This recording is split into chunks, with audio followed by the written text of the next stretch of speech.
Hello everyone, my name is Lyndee Stisher and I am part of the finance team at Music Travel Consultants, and I have the honor of introducing our new travel designer. This is Mickey Stisher, also known as Mr. Stisher, also known as Dad. That's right, this is my dad. Hello! Hi. Welcome to Music Travel. Thank you. Are you ready for some groundbreaking questions? Absolutely. This is my first time doing an interview, so let's see how this goes. So let's just start. Tell us a little bit about yourself and your family. Well, this is my daughter, Lyndee. I guess our family. We've already figured out. My wife, Terry, and Lyndee, and actually our oldest daughter, Shauna, who her and her family live just outside Austin, Texas. We've all been loosely affiliated randomly with Music Travel as tour directors in the past. Okay, where did you grow up? I grew up on a small farm near Bainbridge, Indiana, just west of Indianapolis. Went to North Putnam High School, where I was honored to be in the band directed by the legendary John T. Wilson. Who still looks the same today as he did then. He looks exactly the same today as he did back in a year, it was a long time ago. Yes. I'll leave it at that. So would you call yourself a band geek when you were in high school? Not really, at least not for a while. Actually, I was way more into sports. I played football and I wrestled, and I hit a point where band kind of became more of my thing. I really enjoyed playing my horn, and I already by then knew that I wanted to teach.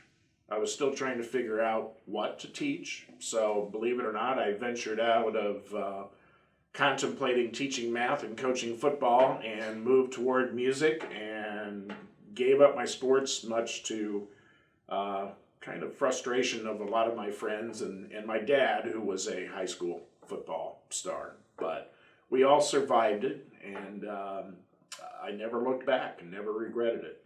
Well, I'm pretty sure you were a better band director than you would have been a math teacher. I did not like asking you for help on math questions. Well, it's because I loved math until I met algebra. You don't believe in calculators. We didn't have calculators. They were just coming out when I was in high school, and they were hundreds of dollars, and I didn't have one. I had a slide rule. Wow, that was pretty cool. I had a slide rule. Well, moving on. So you graduated high school. Where did you head to next? Well, I went to Ball State University. That's where I got my undergraduate degree in instrumental music education, and I minored in secondary ed and administration, contemplating that someday I might consider moving into school administration, and had a few chances and had people encouraging me, but I'm glad that I didn't go down that road. I just decided to stay back in the music department. And what did you do after you graduated from Ball State? Well, your mother and I got married shortly after I graduated from Ball State. And as a matter of fact, I left tour from teaching the Guardsmen Drum Corps one weekend. Your mother, Terry, and I got married the next weekend. And the very next weekend, I was in Jefferson City, Missouri, starting my new job and marching band camp. And spent 3 years in Jeff City, as we all called it out there. It was a great place to start, large program, Jefferson City. By the way, fun fact, it's the state capital of Missouri. Not many people know that. It was only 30,000 people when we lived there. But it was a great time. I was surrounded by great directors who were very experienced and great musicians, and never regretted that move. It was a big move to move out there, but really enjoyed it, learned a lot, got a lot of great experience. So after you left Jeff City, I believe you and Mom decided that it was time to move home. Yeah, a couple things. We kind of wanted to get back in Indiana, and in addition to that, I felt like I was ready to be a head director of a program. And the job opened at Yorktown High School near Muncie, and I had driven through Yorktown many times in my life being a Ball State student, but never thought about teaching there, but had some friends encourage me to apply, and had a great span of 5 years at Yorktown. Great, just wonderful kids and families and community there. So you leave Yorktown. What made you decide to move down to good old Louisiana? Well, another one of my favorite, most influential mentors that I've had in my career, along with John T., was Frank Wicks, who was the director of bands at LSU, Louisiana State University. Go Tigers. Yep. And I remember going down there to audition an interview, and I hit it well, but I was very scared, very nervous. And on the spot, right after my audition, I was offered a conducting internship as well as a graduate assistantship with the Tiger Band, the marching band. And it was a really fun year. Your sister was 2 when we moved down there, and so that was interesting. We lived in married housing. Our best friends in our apartment complex, actually it was our star halfback on the football team, Sammy Martin, and his wife, and they had a little girl Shauna's age. So that was a lot of fun, and it really beat me up, but I was glad that I taught for a while before I got my master's degree, and walked away from there after a year and a summer with a master's degree in wind conducting. And then after LSU is where you headed to your final job. Yeah, I mean, Terry and I were kind of looking at jobs a lot of different random places in the country. We weren't sure we'd be back in Indiana, but the job at LaPorte opened up, and we started looking into it and saw a lot of potential in the community and in the program. Not to mention, going back on my not wanting to be an administrator, I became a director of music K through 12 for the district at LaPorte Community Schools, and was also the department chair at the high school, of course. And on top of that was the head band director at the high school. But 31 years in LaPorte, and so many great memories. I mean, that's basically where you and your sister grew up. Mm-hmm. You were born in LaPorte. You're really a slicer. Yes, the mascot at LaPorte. We are the Slicers. We're named after a rotary meat slicing machine. Yeah. For the company that donated the first set of athletic uniforms for LaPorte High School. So we Slicers are unique. We didn't have a mascot. We tried to have a Grim Reaper, but we got in trouble for that. Yeah, we probably shouldn't go there. No. Yeah. So that leads me to the most groundbreaking question of all. You had the privilege of teaching both your daughters, who both played clarinet and were in the color guard. Which one was better? Uh-oh. Well, you did make the Indiana All-State Orchestra. I did. And I have more... I should just stop right there. I have more state performances than my sister, and I have more WGI final performances than my sister. So, you tell us, Shauna or Lyndee, who was better? Lyndee. Well, you were in the program maybe when things were a little stronger than when you're... I was also in the program for a lot longer than my sister. Is that getting me out of this? Because now I'm already not looking forward to our next visit to Texas. Don't worry, I warned Shauna. Okay. So, what was your favorite part about being a band director? Believe it or not, rehearsals. I agree. That was always my favorite part. That's where things got done. You saw the progress. As the saying goes, it was the best of times and worst of times, but rehearsals were what I really, really enjoyed the most. Performances were going to be what they were going to be, and I know for kids and parents, performance were always the big things, but rehearsal, to me, that was my first love. Yeah.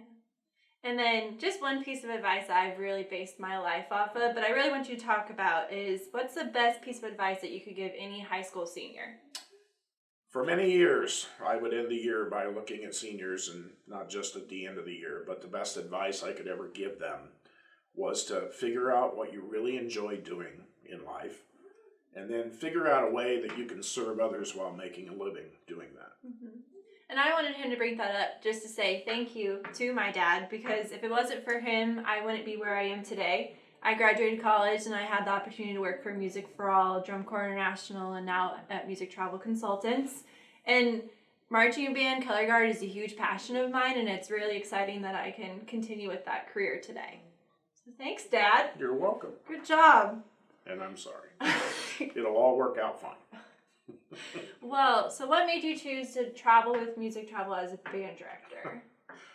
Well, as a young, like very inexperienced, sometimes floundering band director at Yorktown High School, one day the founder of Music Travel Consultants, John Sturm, walked into my school and said, "You need to travel with us."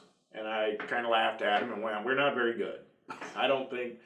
And he started throwing out some ideas. It's a long story, but he never pressured me in a sales kind of a way, but we became really pretty good friends. And he always teased me that someday I would work for him. And he is no longer living. We miss him, but I guess he was right. I guess and here I am. But as a band director, there's just something very special about Music Travel and how they do trips, which I'm sure we'll cover a little bit more later in this. But that's how it all got started. At Jeff City, we did travel. We did the Orange Bowl back in the 70s and had won a music bowl contest, which they do not exist any longer. But as winning our regional music bowl, we went to the Orange Bowl and did a Florida trip. But as an associate director and not the head director, I wasn't that involved in the trip planning. So it was a real eye-opening that as a head director, my very first trip was taking Yorktown to the Fiesta Bowl. But what a great experience. What was your best experience with Music Travel? Just all of our trips, just because the logistics, we band directors, I can still kind of say that. If you're going to be successful, you got to figure out logistics in everything you do. And what's nice about traveling with Music Travel Consultants is you don't have to worry about that. It's taken care of. You just worry about the performance, and they take care of the rest. What was your craziest experience with Music Travel? Oh, boy. Well, the Fiesta Bowl trip with Yorktown,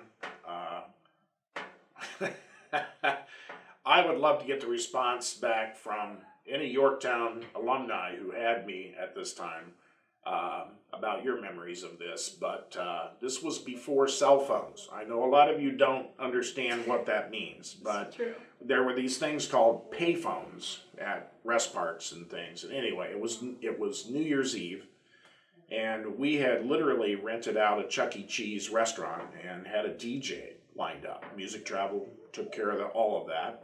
And we were going to have our own private New Year's Eve party. And it just seemed like that would be a really, the kids were really excited about it. They kind of joked about, we're a little old for Chuck E. Cheese, but the thought of being there with no little kids running around, they were really excited. I'll go any day. So, again, I'll cut out a lot of the story, but no cell phones. And Music Travel, I have to insert here, they do a great job of confirming and reconfirming all along your trip that all of your vendors are ready for you. And I knew John was actually traveling with us, and he was starting to get nervous, and I could tell something wasn't quite right. And our last rest stop, because we had spent the day at the Grand Canyon, not in Phoenix, so we're on our way back to Phoenix, and we'd go to a rest park, and John would go straight to the payphone. I didn't think a lot of it because we all did that back then. We didn't have cell phones. So we get back to Phoenix, let everybody on the coaches know, just go in your room, freshen up, and take about 15, 20 minutes, and then back on the coaches, and we're going to go to Chuck E. Cheese. At that time, John and I discovered that Chuck E. Cheese had a kitchen fire, and they were not open, and they could not accommodate us. And that might have been the point that evening where I decided I will always travel with Music Travel, because somehow they found a restaurant on New Year's Eve at 10 o'clock at night that would actually feed 3 motor coaches of people. That just blew me away. I don't know entirely how it happened. I don't know what the tip was, but I know that I think that restaurant got the largest tip in the history of group travel. But if you could imagine that happening today, and they fixed it. So that was the craziest moment I've had on a trip. Music travel is definitely a really great place to work for. And we have some of the best people that go out on these trips with us and do whatever they can to make sure that the trip goes smoothly. So, as a band director, when you traveled with your groups, did you see any long-term benefits with your students? Absolutely. I mean, I always believed in travel because me personally, and all directors, all that I would recommend to a young director is, have goals, have a justification for your travel. Band kids do a lot of extra duty for schools. People don't sometimes think about all the athletic performances they do, all the community performances, community parades. And I always saw it as a bit of a reward for the kids. Let them have something fun. Although I had requirements, trips, they had to be based around a good performance venue. And in addition to that, educational things involved. And that needed to include seeing professional level live performances. So that was a big thing for me and it's still now as a travel designer. To me, those are big things, though we customize and work with directors. Those are things that are very important to me when you put together a trip.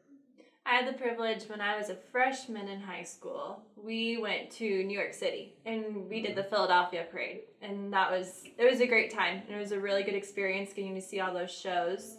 Also, growing up as a kid, I'm pretty sure the only vacations we went on were with music travel. And lots of band kids and parents, yeah. We did plan one family vacation, and of course my sister and I chose Disney World. Yes, you did. Which we had already been to. Mom and I wanted to go to New York, but they won. We did. We went to Disney. All right, so this past spring, you decided that it was time to retire. How did you know it was time?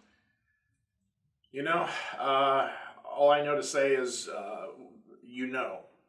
and it felt like the right time for a lot of reasons. I mean, I had been in education teaching for 40 years, and that's a pretty solid number. Are there things I miss about it? Some. I mean, I miss the rehearsals. I miss being around the kids. I do not miss all the meetings, or the just trying to be, to fight for funding. It's a rough time. I feel for teachers now. I really do. It's a rough time that we're going through. But the rehearsals are, that's what I miss. I still do. And I'm already having friends ask, hey, come check out our rehearsal. We'd love to hear your comments and thoughts. And I look forward to doing that. Well, I think this is one of the hardest things our family has had to go through. You left LaPorte. Well, it was hardest thing I had to go through. It was a big decision, and I do miss the town. There was a lot about the town that I really enjoyed. I liked the location, being close to Lake Michigan, Southwest Michigan, Chicago. But we're just finding new and different things to do down here, and we're kind of coming back home. This is where our family is at, and a lot of friends. So it's not like we're moving somewhere that we don't know anybody. And your favorite daughter lives here. That's what some people say. Yes. So what made you choose music travel as your next adventure? Well, I guess it was always in the back of my mind way back 40 years ago or so, when John was like, "You're gonna work here someday," and as I said, and you've helped as well before you worked here. Our entire family worked as tour directors on several trips, and really enjoyed that. I started doing that just because I wanted to see the logistics side and was asked to help out. So that was really a great experience. But we've talked informally through the years. It just I think it was in February. We started talking more seriously about me joining the team here, and I started looking into, we had to look at the money part, but it's worked out fine, and I'm real excited to be here. We're excited to have you. Look at that. So, how does your extensive experience in music education allow you to serve group as an MTC travel designer? Well, I mean, there's some new challenges for me, especially with technology, Yes. and I'm surviving that pretty well so far. Mhm. But it, I feel like just my experience. I've traveled a lot with my groups, not as frequent as a lot of other groups that I'm aware of, but we did what we could in the communities we were in for what we could afford and what was viable to do, because that's another part of travel. Um, but I look at trips a little differently because I've done so much logistically with bands throughout my career. All right. So, what do you love most about music travel? Honestly, just the team that we have here. Yeah. Um, It's a pretty great team. well, I mean, there's such a wide variety of experience. I know they like to. I say they. I have to start saying we now. Yeah. We like to talk about how we have over 100 years of experience in music education, to which I typically laugh and go, well, that's me, because I'm old. Which I have to say, it's a challenge at my age to start a second career, but it's kind of exciting. I mean, I was a geek in it. I like going back and taking classes and things just to kind of refresh and recharge. And this is forcing me to get out of that comfort zone a little bit. But the team here is, I mean, the background and the experience is so vast. There is always someone here who can help and we do. We help each other. Everyone here has been so helpful to me because I'm like the old guy who's the rookie. But they've been very, very helpful and very welcoming. And now that I'm in the office, I can say for people outside the office, that is such a plus for this company. We have people that are really, their background is in travel. We have people like me that it's in music education, but we have travel. It's just a really good variety of experience and just great people. Nice office here. So that brings me to my last question, and it's another hard one. Oh boy. What's it like working with me? Okay. Well, no, actually, it's great. It's that part's fine. I do have a complaint, and that's that she has an office. You know, offices have actual walls, and I have a cubicle. I have a door to shut. And she has an actual door. So if any of you out there are old enough like me before cell phones that you remember the sitcom on TV, WKRP in Cincinnati, I'm going to be like Les Nessman, and I've threatened to put tape on the walls or on the floor where my walls would be, and my imaginary door. It could be coming. I'm just warning you, but it's all good. Well, I know probably lots of people are wondering, what is it like to work with your dad? Honestly, I haven't noticed. I was in color guard for 6 years, so he was my marching band director. I was in his concert bands for 4 years. I think my senior year in high school, on purpose, I chose to be the band assistant for like 2 trimesters. Oh. So we have a pretty good working relationship, and it is pretty fun to work with my dad, and it's pretty awesome to have you and Mom and Indy with me now.